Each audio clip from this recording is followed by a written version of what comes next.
Hello दोस्तों, आज जो मैं आपको कहानी सुनाने जा रही हूँ उसका नाम है तमाशे में डूबा हुआ देश, जिसे लिखा है असगर वजाहत ने। मैं पहले कहानियां लिखा करता था, अब मैंने कहानियां लिखना छोड़ दिया है, क्योंकि कहानी लिखने से कोई बात नहीं बनती। झूठे सच्चे पात्र गढ़ना, इधर उधर की घटनाओं को समेटना, चटपटे संवाद लिखना, अपनी पढ़ी हुई किताबों की जानकारियों और अपने ज्ञान को कहानी में उलट देने से क्या होता है। मैं अपने दूसरे कहानीकार मित्रों को सलाह देता हूँ कि वो कहानी लिखने का काम छोड़ दें। हमारे देश में जहाँ रोज हर पल हर जगह कहानी से ज्यादा निर्मम घट रहा हो, वहाँ कहानी लिखना बेकार की बात है। अपने चारों तरफ निगाह उठाकर देखिए, आपको बिखरी पड़ी कहानियां देखकर अपने कहानीकार होने पर शर्म आएगी, जो मुझे आ चुकी है, और मैंने कहानियां लिखना बंद कर दिया है। लेकिन चूंकि लिखने की आदत पड़ चुकी है और लिखे बिना चैन भी नहीं आता, इसीलिए सोचा है कि मैं कहानियां न लिखकर वाकया लिखा करूंगा। वाकया उर्दू का शब्द है, जिसका मतलब घटना निकाला जा सकता है, लेकिन शायद पूरी बात नहीं बनेगी।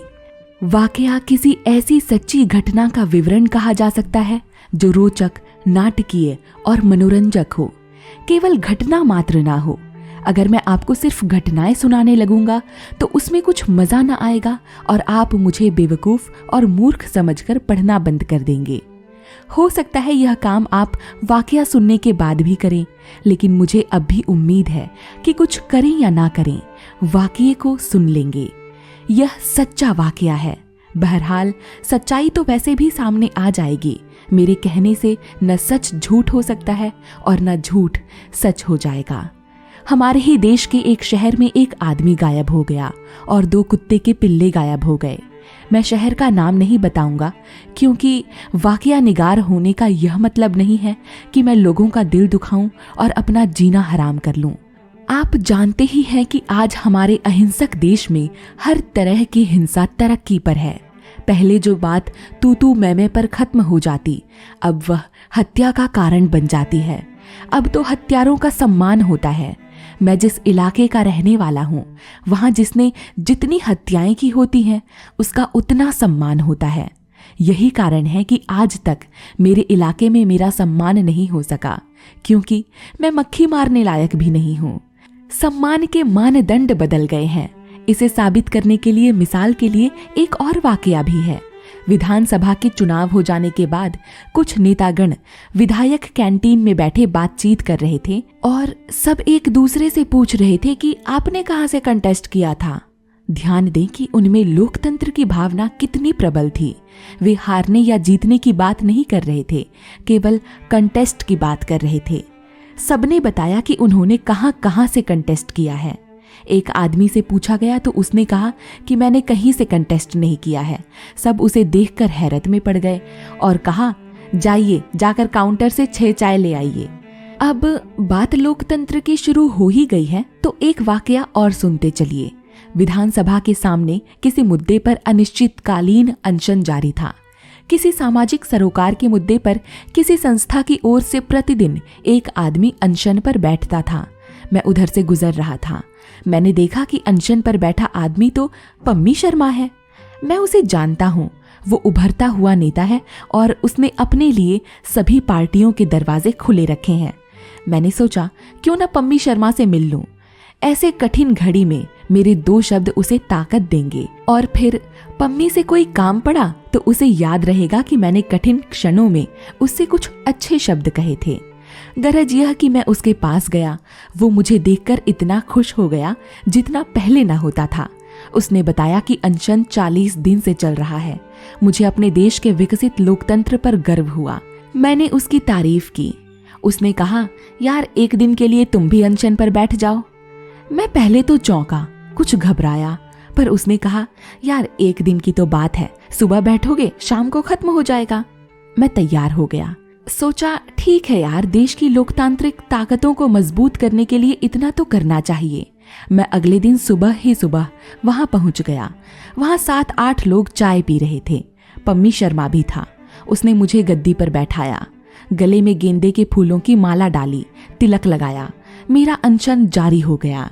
मैं अपनी आत्मा को उत्फुल्ल महसूस करने लगा। थोड़ी देर में पम्मी मेरे पास आया और बोला, किसी आदमी का इंतजाम कर लेना। मैं हैरत से उसकी तरफ देखने लगा। वो समझ गया कि मैं अभी तक नहीं समझ पाया हूँ।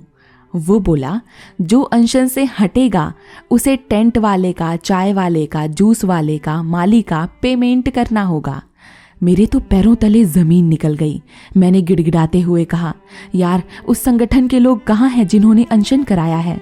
उसने कहा, वे तो सब अपने घर चले गए हैं, तुम्हें कुछ नहीं करना, बस एक आदमी का इंतजाम कर लो। और सुनो, वो जाने से पहले बोला, शाम को जूस वाले से जूस मंगा लेना, उसके यहाँ भी हिसाब चल रहा है। पम्मी चला गया। पम्मी ने अपनी टोपी मेरे सिर में फिट कर दी थी। मैं अब समझा कि यही है हमारा लोकतंत्र। अब मेरे साथ क्या हुआ मैं आपको नहीं बताऊंगा, बस यह समझ लीजिए कि अब मैं उस शहर नहीं जाता जहां अनशन पर बैठा था, क्योंकि टेंट वाला, चाय वाला, जूस वाला, माली सब मुझे तलाश कर रहे हैं। पम्मी से मैंने जब यह बताया कि यार टेंट वाला, चाय वाला वगैरह मुझे खोज रहे हैं, तो वो लापरवाही से बोला, खोजने दो सालों को, इस देश में यही हो रहा है, किसी न किसी को कोई ना कोई खोज रहा है और किसी को कोई नहीं मिलता। तुम आराम से अपने लिखने पढ़ने के काम में लग जाओ। मैं पम्मी की सलाह पर लिखने पढ़ने के काम में लग गया हूँ। तभी यह वाकया लिख रहा हूँ।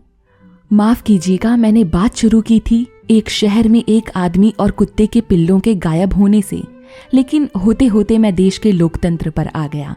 दरअसल वाकया निगारों की यही कमी होती है, वो बात शुरू तो कर देते हैं पर जानते नहीं कि कहाँ पहुंचेगी।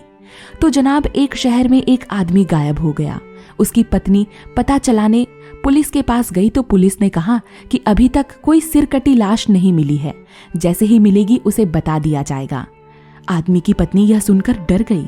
पुलिस ने कहा, इस देश में मौत से डरोगी तो रह नहीं सकती। हम लोग मौत से नहीं डरते, आत्मा पर विश्वास है। मौतें तो इस देश में ऐसे आती हैं जैसे देशों में बाहर आती है। देखो, 10-5 हजार औरतें तो जला दी जाती हैं, 10-20 हजार सड़कों पर कुचल कर मर जाते हैं, पता नहीं कितने दंगों में मार दिए जाते हैं। अकाल और बाढ़ की तो पूछो ही मत। नौकरी पाने के इच्छुक गोली खाकर मर जाते हैं, आतंकवादी हजारों को मार डालते हैं। तो देश क्या है, बूचड़ खाना है? अब काजल की कोठरी में रहकर काला होने से क्या डरना? शुक्र कर तेरे आदमी की अभी लाश नहीं मिली है, हो सकता है अपहरण हो गया हो, फिरौती के लिए चिट्ठी या फोन आए। औरत बोली, दरोगा जी, हमारे पास क्या है जो कोई फिरौती के लिए अगवा करेगा? 2 टाइम खाने को नहीं जुटता। तब तो अपहरण की ट्रेनिंग लेने वालों ने अभ्यास के तौर पर तेरे पति का अपहरण कर लिया होगा। ये क्या होता है दरोगा जी? देख देख, देश में बहुत से प्राइवेट स्कूल कॉलेज खुल गए हैं।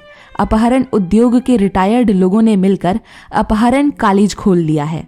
अच्छी फीस लेते हैं। वो अपने छात्रों से कहते हैं कि नमूने के तौर पर किसी का अपहरण करके दिखाओ। वे लोग तेरे पति को छोड़ देंगे बशर्ते कि। पुलिस वाला बोलते बोलते रुक गया। क्या बशर्ते कि दरोगा जी? औरत ने पूछा। देख, ये भी हो सकता है कि अपहरण के प्रयोग के बाद उन्होंने तेरे पति को किसी दूसरे स्कूल में पहुंचा दिया हो। क्या मतलब दरोगा जी? देख, हत्या करना, गोली मारना, गला काटना आदि आदि सिखाने के भी तो स्कूल खुले हैं ना। औरत रोने लगी। पुलिस बोली, अरे रो मत, हो सकता है मानव अंगों की तस्करी करने वाले किसी गिरोह ने पकड़ लिया हो। तेरा पति आ जाएगा, पर ये समझ एक गुर्दा ना होगा या एक आंख ना होगी, मान ले। औरत रोने लगी। पुलिस ने कहा, अब यहाँ थाने में ना रो, यहाँ औरतें रोती हैं तो लोग जाने क्या क्या समझते हैं। यहाँ से तो तुझे हंसते हुए जाना चाहिए। ये तो हुई आदमी के गुम हो जाने के बाद। अब सुने कुत्ते के पिल्लों की गुमशुदगी की दास्तान। दरअसल जो कुत्ते के पिल्ले खोए हैं, उन्हें कुत्ते का पिल्ला कहने से भी डर रहा हूँ। उसकी वजह है, आपको मालूम ही है कि कुछ साल पहले अमेरिका के राष्ट्रपति जब अपने दल बल के साथ दिल्ली आए थे तो उनके साथ कुत्ते भी थे। उनके कुत्तों की प्रतिष्ठा, गरिमा, पद आदि के बारे में पता न होने के कारण एक भारतीय अधिकारी ने उन्हें कुत्ता कह दिया था। इसी बात पर उस अधिकारी के खिलाफ कुत्तों की मानहानि का दावा कर दिया गया था। अदालत में अमेरिकी सरकार के प्रतिनिधि ने कहा था, ये कुत्ते नहीं हैं, इनके नाम और पद हैं। एक का नाम जैक जॉनी है और वो मेजर के पद पर है। दूसरे का नाम स्टीव शॉ है जो कैप्टन है। तीसरी कुतिया का नाम लिंडा जॉन्स है। जिसने अभी अभी ज्वाइन किया है और वो सेकंड लेफ्टिनेंट है। अदालत ने इन अपराधियों की मानहानि करने के सिलसिले में संबंधित अधिकारी को सजा सुनाई थी और यह आदेश दिया था कि भविष्य में इन कुत्तों को कुत्ता नहीं कहा जाएगा। यही वजह रही कि राजधानी के समाचार पत्र बड़े आदर और सम्मान से कुत्तों के नाम और पद छापते रहे। आप हम सब जानते हैं कि वैसे भी हमारे समाचार पत्र कुत्तों का कितना ध्यान रखते हैं, क्योंकि उससे लाभ हानि जुड़ी होती है। हुआ ये कि एक रात 2 बजे मंत्री पुत्र के घर से थाने फोन आया। थाने की नींद उड़ गई। मंत्री पुत्र ने डांटा और कहा कि तुम सोते रहते हो और चोर चोरी करते रहते हैं। तुम्हें पता है बेबी रतन और बेबी गौरी का अपहरण हो गया है। थाने में तुरंत कार्यवाही की बात उठी, पर सब जानते थे कि मंत्री पुत्र अभी तक अविवाहित हैं और उसने कसम खाई हुई है कि जब तक स्वयं मंत्री नहीं बन जाएगा शादी नहीं करेगा। ऐसी हालत में बेबी रतन और बेबी गौरी कहाँ से आ गए? इस सवाल का जवाब कोई ना दे सका, तो हवालात में बंद एक अपराधी ने दिया। उसने बताया, बेबी रतन और बेबी गौरी मैडम लूसी और सन जॉनसन की औलादें हैं, जिन्हें मंत्री पुत्र यूएस से खरीद कर लाए थे और अनजान तथा अनाड़ी इन्हें कुत्ते के पिल्ले कह उठे थे, जिस पर उसी समय उनकी जुबान खिंचवा ली गई थी। रतन और गौरी के अपहरण की खबर जंगल की आग की तरह फैल गई। स्थानीय पत्रकारों के बाद टीवी चैनल वाले धमक पड़े और पूरा थाना कैमरों, लाइटों, कटरों से भर गया। कुछ टीवी वाले मंत्री पुत्र की कोठी पर पहुंच गए। सबसे पहले यह ब्रेकिंग न्यूज जलवा चैनल ने दी। उसके बाद यह ब्रेकिंग न्यूज समकुल चैनल पर शुरू हुई। उसके बाद तो घमासान शुरू हो गया। हर चैनल पर ब्रेकिंग न्यूज स्टोरी चलने लगी। रतन और गौरी के स्टिल्स और फुटेज की मांग इतनी बढ़ गई कि प्रमोशन हाउसों वाले पागल हो गए। चैनलों में तूफान मच गया। एक रिपोर्टर की नौकरी इसीलिए चली गई कि वह रतन की फोटो नहीं ला सका। दूसरे चैनल में किसी का प्रमोशन हो गया कि वह मंत्री पुत्र की बाइट ले आया। एक पत्रकार को पीटा गया क्योंकि उसने मंत्री पुत्र के कुत्ता घर, जिसे अंग्रेजी में सब कैनल कहते हैं, में घुसने की कोशिश की थी। 2 पुलिस वाले सस्पेंड हो गए क्योंकि 4 घंटे हो गए थे और उन्होंने रतन और गौरी का पता नहीं लगाया था। डीएम का ट्रांसफर होते होते बचा और एसपी को कारण बताओ नोटिस दे दिया गया। चैनल वालों ने पुलिस को पटाने का काम शुरू किया। वो चाहते थे कि इस ऑपरेशन में, जिसे पुलिस ने ऑपरेशन ट्रुथ का नाम दिया था, वे लगातार पुलिस के साथ रहें। जलवा चैनल वालों ने पुलिस को यह समझाकर पटाया कि ऑपरेशन ट्रुथ के बाद चैनल पुलिस का इंटरव्यू दिखाएगा। यह बात चैनल फॉर 5-6 वाले को पता चल गई। उन्होंने पुलिस को 25,000 नगद देने का फायदा किया। कहा यह कि जलवा वालों की जगह उन्हें ऑपरेशन ट्रुथ में साथ रखा जाए। यह बात मून चैनल वालों को पता चली तो उन्होंने गृह मंत्रालय के एक सीनियर ऑफिसर से फोन कराया और आदेश दिया कि पुलिस मून चैनल वालों को प्राथमिकता दे। बात इतने ऊपर पहुंच चुकी थी कि पुलिस वाले डरने लगे थे। डीएम को लगने लगा कि कल कहीं प्रधानमंत्री सचिवालय से फोन न आ जाए। पुलिस ने छापे मारने शुरू किए। 4 टीमें बनाई गईं और रात दिन रतन और गौरी की तलाश का काम शुरू कर दिया गया। इसी दौरान मंत्री पुत्र के पास फोन आया कि फला फला जगह 50 करोड़ रुपया न पहुंचाया तो रतन और गौरी की हत्या कर दी जाएगी। अब स्टोरी का एक नया एंगल निकल आया। चैनल विशेषज्ञों को बुलाकर उनसे बहस कराने लगे। सुखद यह रहा कि चैनल वालों को इस मामले में विशेषज्ञ बदलने नहीं पड़े। 2-4 आदमी जो राजनीति, समाज, वनस्पति शास्त्र और खगोल शास्त्र के विशेषज्ञ थे, हर तरह के कार्यक्रमों में टीवी पर आया करते थे, वही गौरी और रतन वाले मामले में भी आए और दर्शक यह सोचकर अचंभे में पड़ गए कि राजनीति के मर्मज्ञ कुत्तों के बारे में भी पूरी जानकारी रखते हैं। चैनल वाले गर्व से कहते थे कि विशेषज्ञता और प्रोफेशनलिज्म के जमाने में हमने ऐसे लोग खोज रखे हैं जो संसार की किसी भी समस्या, ज्ञान विज्ञान के किसी भी क्षेत्र में, लोक परलोक की किसी भी घटना के बारे में विद्वत्तापूर्ण ढंग से विचार व्यक्त कर सकते हैं। ईश्वर का करना कुछ ऐसा हुआ कि पुलिस, सीआईडी, आईबी, रॉ और दूसरी खुफिया एजेंसियों ने मिलकर रेड डालने शुरू किए और आखिरकार पता चला कि एक जगह शहर के बाहर एक फार्म हाउस में रतन और गौरी को रखा गया है। अपहरणकर्ता पूरे असलहे से लैस हैं।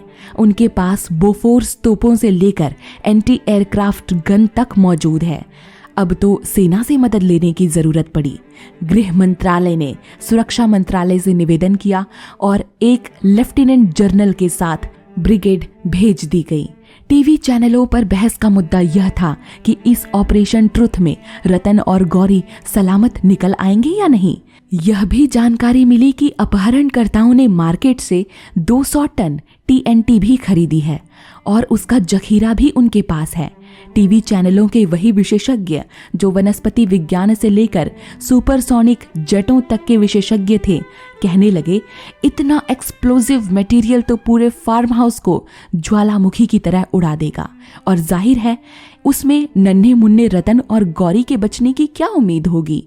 तब कहा गया कि यह दरअसल मनोवैज्ञानिक लड़ाई है, इसे भारत अकेले नहीं लड़ सकता है। इसमें तो जब तक अमेरिका का सपोर्ट नहीं होगा ये लड़ाई जीती नहीं जा सकती। अमेरिका से कहा गया तो वहां से बड़ा सार्थक और उत्साहवर्धक जवाब आया। अमेरिका ने कहा कि वो तो संसार के हर कोने में शांति स्थापित करने के लिए दृढ़ संकल्प है। जहां भी शांति भंग होने, मानव अधिकारों के हनन का सवाल उठता है, अमेरिका उठ खड़ा होता है। और अब चूंकि भारत में ऐसी स्थिति आ गई है, इसीलिए अमेरिका अवश्य ही आएगा। ये भारत की सभ्यता है कि वो अमेरिका को आमंत्रित कर रहा है। यदि न भी कर रहा होता तो अमेरिका आता, क्योंकि वो विश्व में शांति स्थापित करना चाहता है और ये उसके एजेंडे का एक और पहला मुद्दा है। यही नहीं, अमेरिका ने घोषणा कर दी कि उनकी सेनाएं ध्वनि से तेज चलने वाले विमानों पर बैठकर भारत के लिए रवाना हो चुकी हैं। हिंद महासागर में अमेरिकी बेड़ों को भारत की तरफ कूच करने का आदेश दे दिया गया है और यह भी कहा गया है कि भारत को चाहिए कि सेनाओं के पहुंचने से पहले कोका कोला और पेप्सी कोला का पर्याप्त भंडार कर ले।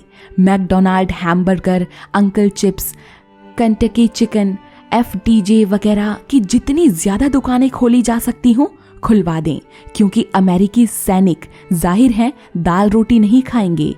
चूंकि यह आदेश था इसीलिए इंतजाम पूरा हो गया। बड़े बड़े अमेरिकी बाजार खुल गए और जहां सुई से लेकर हवाई जहाज तक उपलब्ध था। ऐसी तैयारी का नतीजा भी अच्छा निकला। लेजर बम से रतन और गौरी के एक अपहरणकर्ता को मार गिराया गया। दूसरा एक तहखाने में छिप गया था, उसने दाढ़ी बढ़ा ली थी, उसे पकड़ा गया। अमेरिकी सैनिकों ने कहा कि हम इसे अमेरिका ले जाएंगे और चिड़ियाघर में बंद कर देंगे ताकि विश्व शांति भंग करने वालों के लिए एक सबक हो। चूंकि अमेरिकी सैनिकों के लिए पेप्सी कोला, बियर, हैमबर्गर आदि का बड़ा स्टॉक था, इसीलिए उन्हें वापस जाने की जल्दी नहीं थी। उन्होंने कहा कि हम तो आपके देश में विश्व शांति भंग करने वाली सभी शक्तियों को नष्ट करके ही जाएंगे। उनके इस विचार का स्वागत किया गया और वे यहाँ पेप्सी पी पी कर मोटे होने लगे। जिस दिन थाने में रतन और गौरी पहुंचे, उसी दिन वहां एक सिरकटी लाश भी पहुंची। रतन और गौरी के मिल जाने की वजह से थाने के चारों तरफ दफा 104 लगा दिया गया था, क्योंकि OV वैनों से रास्ता बंद हो गया था और दर्शकों का सैलाब था जो अमेरिकी सैनिकों और रतन गौरी को देखने के लिए उमड़ पड़ा था। कई बार लाठीचार्ज हो चुका था, पर दर्शक काबू में नहीं आ रहे थे। वे जय जयकार कर रहे थे, खुशी के मारे आपे से बाहर हुए जा रहे थे। इस बीच मैली कुचैली धोती बांधे, 3 बच्चों को संभाले किसी तरह गिरती पड़ती एक औरत थाने पहुंची। उसे पता लग गया था कि आज एक सिरकटी लाश थाने लाई गई है। किसी न किसी तरह यह औरत थाने के अंदर जा गई। वहां टीवी चैनल वाले भरे पड़े थे और अमेरिकी सैनिकों के साथ सिगरेटें पी रहे थे। एक आध बियर की घूंट भी मिल जाती थी। TBC चैनल की राधिका रमन ने देखा कि एक औरत सिरकटी लाश के पास खड़ी उसे पहचानने की कोशिश कर रही है। उसके साथ 3 छोटे छोटे बच्चे भी खड़े हैं। राधिका ने अपने बॉस सत्यकाम से कहा, सर ये देखिए कितनी अच्छी स्टोरी है। सिरकटी लाश को यह औरत पहचानने की कोशिश कर रही है। 3 बच्चे पास खड़े हैं, इसे शूट करें सर। सत्यकाम बिगड़ कर बोला, क्या चाहती हो चैनल बंद हो जाए? नहीं सर, लेकिन क्यों? राधिका ने कहा। सत्यकाम बोले, इस औरत, बच्चों और लाश का विजुअल देखकर CIO मिस्टर मेहरा मेरी तो छुट्टी कर देंगे। क्यों सर? सत्यकाम बोले, ओ माय गॉड, तुम्हें ये भी बताना पड़ेगा। अरे हमारे चैनल पर ऐड आते हैं, विज्ञापन, समझी? हाँ सर। वो विज्ञापन किसके लिए होते हैं? कौन वो सामान खरीदता है? वो क्या देखना? चलो चलो कैमरा लगाओ। रिफ्लेक्टर, साउंड, चैनल का संवाददाता चिल्लाने लगा, क्योंकि थाने के अंदर बड़े खूबसूरत मंच पर रतन और गौरी को लाया जा रहा था। उनके पीछे मंत्री पुत्र कमल का फूल बना आ रहा था। पीछे अधिकारी, सेना के पदाधिकारी थे। संगीत बज रहा था। कबूतर और गुब्बारे हवा में छोड़े जा रहे थे। आतिशबाजी आसमान पर रंग बिरंगे करिश्मे दिखा रही थी। पूरी इमारत जगमगा रही थी। लगता था आज 26 जनवरी या 15 अगस्त है। चारों तरफ उल्लास, मस्ती, विजय का भव्य प्रदर्शन व्याप्त था। उस औरत ने सिरकटी लाश पहचान ली थी। यह उसका पति ही था। औरत रो रही थी, पर मौज मस्ती, आनंद, उल्लास, जश्न, गीत संगीत के माहौल में उसकी आवाज कोई नहीं सुन रहा था। उसके बच्चे अपने फटे पुराने कपड़ों में सहमे, सिकुड़े, मुंह खोले, मंच पर होने वाले तमाशे में डूबे हुए थे।